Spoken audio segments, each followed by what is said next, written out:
French President Emmanuel Macron has flown to Moscow for talks with his Russian counterpart, Vladimir Putin, on Ukraine. Macron will then visit Kiev on Tuesday to meet with Ukrainian President Volodymyr Zelensky.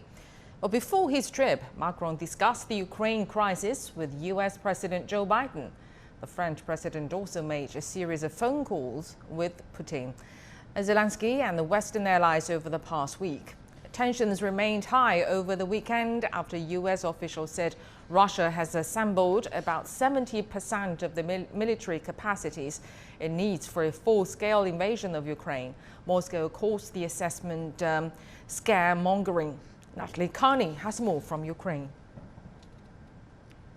Russia has assembled about 70% of the military capabilities needed for a full-scale invasion of Ukraine. However, we must note that this information is based on intelligence, but no details have been able to been given for being too sensitive. So there is no evidence that we are aware of for this assessment. The report also said that a Russian invasion could cause as many as 50,000 civilian lives. On Saturday, we saw the first contingency of U.S. soldiers sent to Eastern Europe, to Poland, as part of 3,000 U.S. troops that will be sent to Eastern Europe.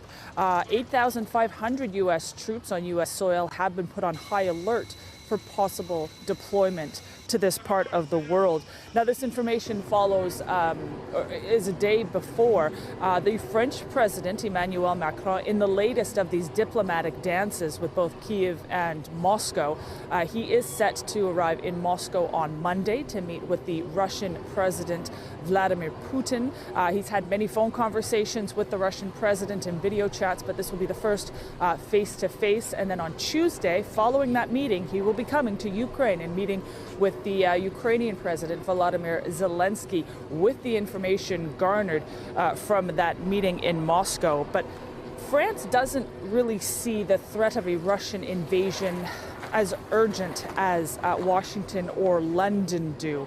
They're taking a much softer approach towards the situation, or a much, let's say, a cautious approach to the situation. So that might play in Macron's favor going into this meeting with Putin on Monday. He may be able to, he may have a better position as far as negotiations are concerned in that regard. Moscow has, of course, repeatedly said they have no intentions of invading Ukraine, unless Ukraine tries to take back the Donbass region by force, but that is not on the cards. And Moscow is saying that all this military buildup along Ukrainian borders is simply part of regular military drills.